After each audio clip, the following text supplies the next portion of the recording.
my lovely pupils. You are welcome to School on Air. This is the mathematics class for Primary 1. Today we'll be looking at the topic whole number. Whole number. Whole number. Ẹ káàbọ̀ sí ilé ẹ̀kọ́ lórí afẹ́fẹ́. Ẹ káàbọ̀ sí inú ti yàrá akẹ́kọ̀ọ́ fún ti àwọn alákọ̀ọ́bẹ̀rẹ̀ àkọ́kọ́ tó ti ìmọ̀ ìṣirò ìyẹn mathematics. Kí náà ni a máa ṣe àgbéyẹ̀wò lénìí? Ọ̀nà ni tí àwọn eléyìnbó pè ní whole numbers. Ìyẹn òǹkà olódidi whole numbers. Under the topic whole number, we'll be considering identification and the reading of whole numbers from 1 to 5. Identification and reading of whole numbers 1 to 5. Identification and reading of whole numbers 1 to 5. Lọ́jọ́ tẹ̀ní tá a máa yẹ̀wò nínú òǹkà olódidi whole numbers. Ọ̀nà ni bí a ti ṣe lè dámọ̀ àti bí a ṣe lè kà á àti bí ọ̀nà tí a lè fi dá wọn mọ̀ gẹ́gẹ́ bí àwọn nǹkan tí ó wà ní àyíká wa. Okay, today we'll get to know some important figures in number numerations. Now, in number numerations, we have so many figures, but today we'll be looking at some certain figures first before we go into some other figures in the number numeration. So, what are these figures that we'll be looking at today? Ẹni pé a máa ṣe àgbéyẹ̀wò àwọn òǹkà olódidi láti orí 1 1 títí dé orí 5 àrún. A máa wo nǹkan tí àwọn òǹkà yìí tó fi jẹ́ kókó tó fi ṣe pàtàkì kí a dá wọn mọ̀ kí a dẹ̀ mọ orúkọ wọn ní ẹyọ kọ̀ọ̀kan. Now look at these numbers. The numbers showing up on your screen. Can you see them clearly? Now, can you see the numbers showing on your screen? I'm sure you can see them. You can see them, right? Now look at them very well. Now, those are the numbers that we'll be looking at in our number numerations today. Tí ẹ bá wojú móhùnmáwòrán, ẹ máa rí àwọn òǹkà kọ̀ọ̀kan tí a kọ sí ojú móhùnmáwòrán. Ó yá, ẹ mú bírò àti ìwé yín, ẹ jẹ́ kí a kọ kalẹ̀ sílẹ̀. Ìyẹn àwọn òǹkà eléyìí tí màá máa kọ sójú móhùnmáwòrán sí yín. Now, let us write them out. I want us to write it out together. Those numbers that you can see on your screen. Get your paper, get your biro, and let's write it out together. You have this. You have this. You have this. You have this. And you have this. So, have you written out those numbers? I'm sure you have. Now, let us call them out together. We will write them again, and this time as we are writing, we are going to call them out together. So, let's call them out. You have 1, you have 2, you have 3, 4, 5. Now, I'm sure that as you were writing, you were also calling out those numbers along with me. Bẹ̀rẹ̀ látòrí 1 ọ̀kan, 2 èjì, 3 ẹ̀ta, 4 ẹ̀rin, 5 àrún. Ó yá, ẹ jẹ́ kí n kà jáde fún wa lẹ́yọ kọ̀ọ̀kan. Mo rò pé ẹ ti kọ sílẹ̀. Ẹ jẹ́ kí a kà jáde. 1 ọ̀kan, 2 èjì, 3 ẹ̀ta, 4 ẹ̀rin, 5 àrún, 5 àrún. We now want to see how to read, spell, and identify these numbers with objects. Now, what are the numbers that we called out just now? We called out 1, 2, 3, 4, 5. Now we want to know their number names, that is how to spell these numbers, and also how we can identify them with objects. Nísìnyí a máa wo bí a ṣe lè kà, bí a ṣe lè pè, àti bí a ṣe lè dámọ̀ lẹ́yọ kọ̀ọ̀kan. Ìyẹn àwọn òǹkà olódìdí whole numbers látòrí ọ̀kan títí dórí àrún. We look at how to read it, how to spell it, and how to identify these whole numbers one after the other. That is from whole numbers 1 to whole numbers 5. Bá a ṣe lè dá òǹkà olódìdí whole numbers bẹ̀rẹ̀ látòrí ọ̀kan títí dórí àrún. Now this is the number 1. It is spelled as O-N-E, 1. O-N-E is 1. Now in the box you have 1 sweet. Can you see that sweet coming up on your screen? Now how many sweets are there? They are just 1. So let us write that out together. This is the number 1. It is spelled as O-N-E, 1. In the box, you have 1 sweet. Òǹkà àkọ́kọ́ tí a máa ṣe àgbéyẹ̀wò òun náà ni 1 ọ̀kan. Kí ni mo pè é? 1 ọ̀kan. Tí a bá fẹ́ kọ jáde ní ọ̀rọ̀ ni pé tá a bá fẹ́ pè é jáde bá a ṣe ń pè ní 1. Tí a bá fẹ́ pè jáde, tá a bá fẹ́ kọ jáde ní ọ̀rọ̀, a máa kọ ní O-N-E, 1. O-N-E, 1. Ẹ jẹ́ ká kọ sílẹ̀. Tí wàá wojú ọ̀rọ̀ móhùnmáwòrán, wàá rí pé sweet ó wà ní ojú móhùnmáwòrán. Tá a bá ní ká wò, sweet mélòó ló wà lójú móhùnmáwòrán yẹn? We have 1 sweet. A ní sweet ẹyọ kan lójú móhùnmáwòrán. Now the next number that we'll be looking at is the number 2. The number 2. Now how do you spell the number 2? It is T-W-O, 2. Again, T-W-O, 2. Now how many sweets can you see now on your screen? Alright, there are 2 sweets. So let's write that out together. This is the number 2.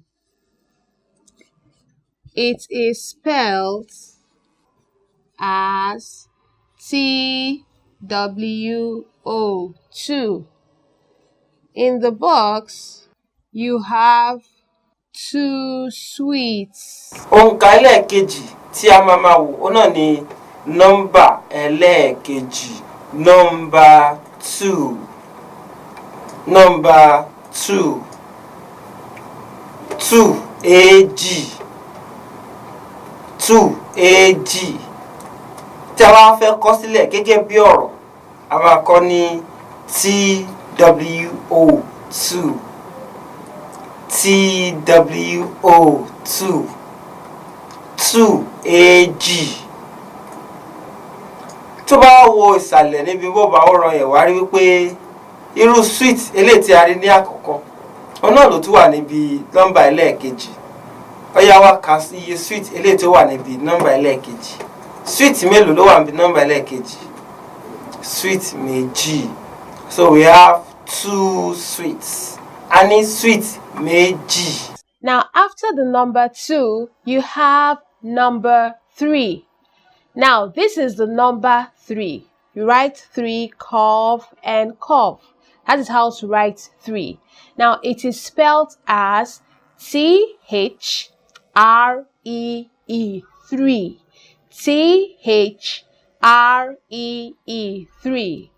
In the box, you have 3 books. You have 3 books. I'm sure you can see 3 books showing on your screen.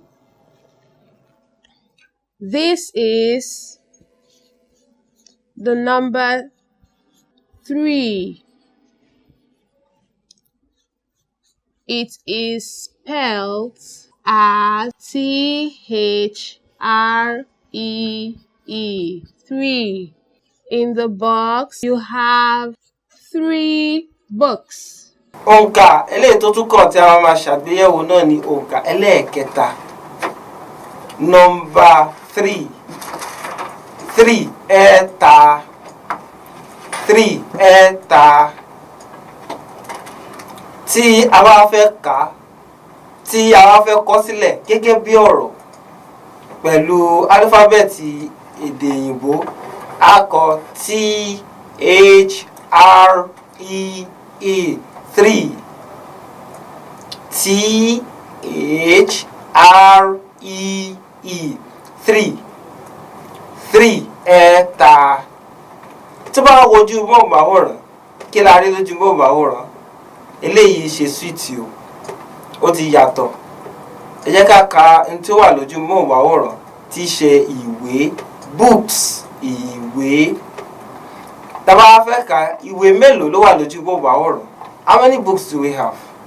We have 3 books. 3 books. Ìwé mẹ́ta. 3 ẹ̀ta. Ìwé mẹ́ta la ní lójú móhùnmáwòrán. This is the number 4. The number 4 is the next number after the number 3. Now, how do you spell the number 4? The number 4 is spelled as Four. 4. Four. Now, on your screen, you have 4 pencils. 4 pencils. So let's write that out together. This is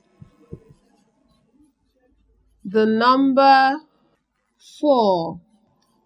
It is spelled as Four. 4. In the box, you have 4 pencils. Nọ́mbà ilé tí ó tún kọ òun náà ni 4 ẹ̀rin. 4 ẹ̀rin. Tí a bá fẹ́ kọ sílẹ̀ gẹ́gẹ́ bí ọ̀rọ̀, a máa kọ ní FOUR. 4.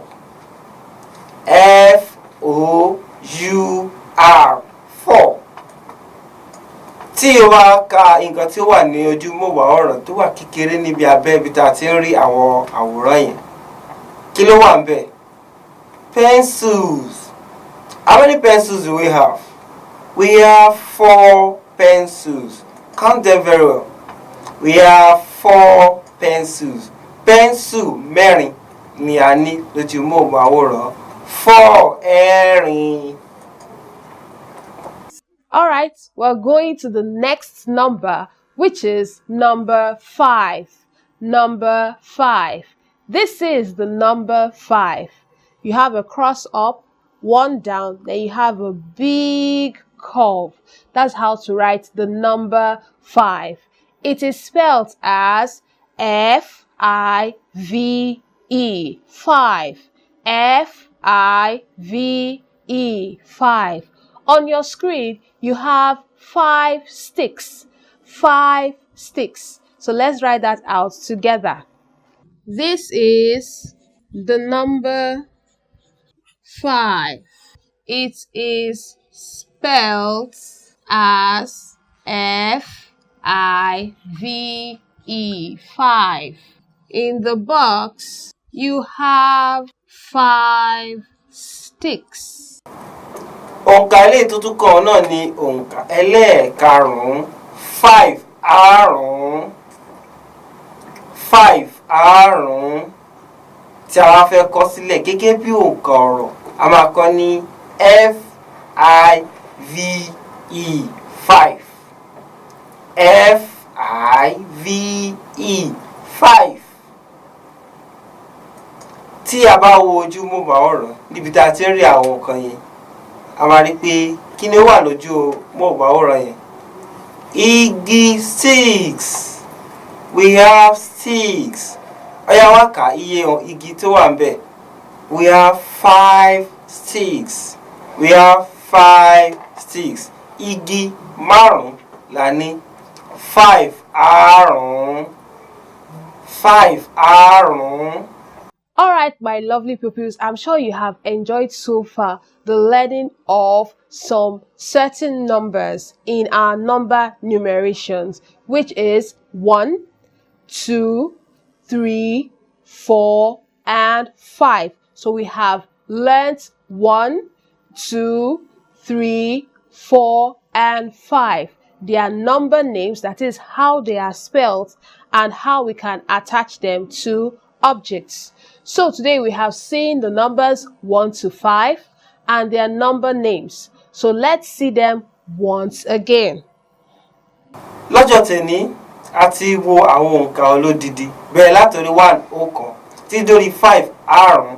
A dẹ̀ ti rí pé a ti mọ̀ bí a ṣe lè pè jáde gẹ́gẹ́ bí ọ̀rọ̀ àti bí a ṣe lè dá wọn gẹ́gẹ́ bí àwọn nǹkan tí ó wà ní àyíká wa, àwọn objects tó wà ní àyíká wa.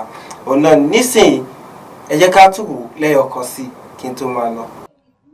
So we want to see them once again, the number and their number names. So 1 is O-N-E, 1. 2 is T-W-O, 2.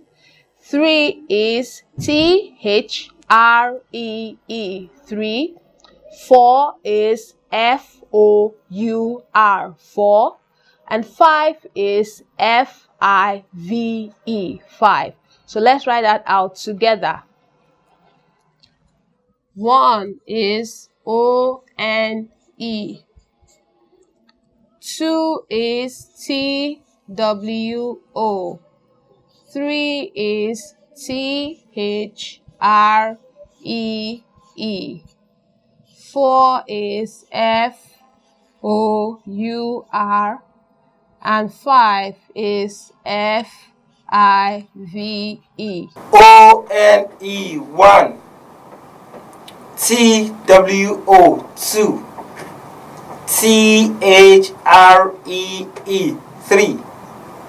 F-O-U-R, 4. F-I-V-E, 5. All right, my lovely pupils, I have an activity here for you to do. Now you have 5 boxes here filled with dots of different numbers. They are showing on your screen. Now I want you to tell me how many dots are in each boxes. I want you to tell me how many dots are in each boxes. Now before I go, màá fún yín ní iṣẹ́ àmúrelé eléyìí tí a mọ̀ sí homework tí ẹ máa ṣe. Tẹ́ bá wojú bọ̀ọ̀bù àwòrán yẹn máa rí àwọn nǹkan eléyìí tí ó wà ńbẹ̀. Ẹ rí pé ẹ rí àwọn àpótí eléyìí tí a yà síbẹ̀, àwọn box eléyìí tí a yà síbẹ̀ àti àwọn nǹkan tó wà lójú bọ́ọ̀sì kọ̀ọ̀kan. Òun náà ni wọ́n pè ní dots. Tí a bá kà á, ẹ rí pé bọ́ọ̀sì kọ̀ọ̀kan ó ní iye dots eléyìí tí ó wà lójú ẹyọ kọ̀ọ̀kan. Ètí wọ́n wá ṣe rèé, mú bírò àti mú pẹ́ńsù àti ìwé kó wá yà sílẹ̀. Ya bọ́ọ̀sì yẹn sílẹ̀ kó wá kọ iye dot eléyìí tí ó wà lójú ẹyọ kọ̀ọ̀kan.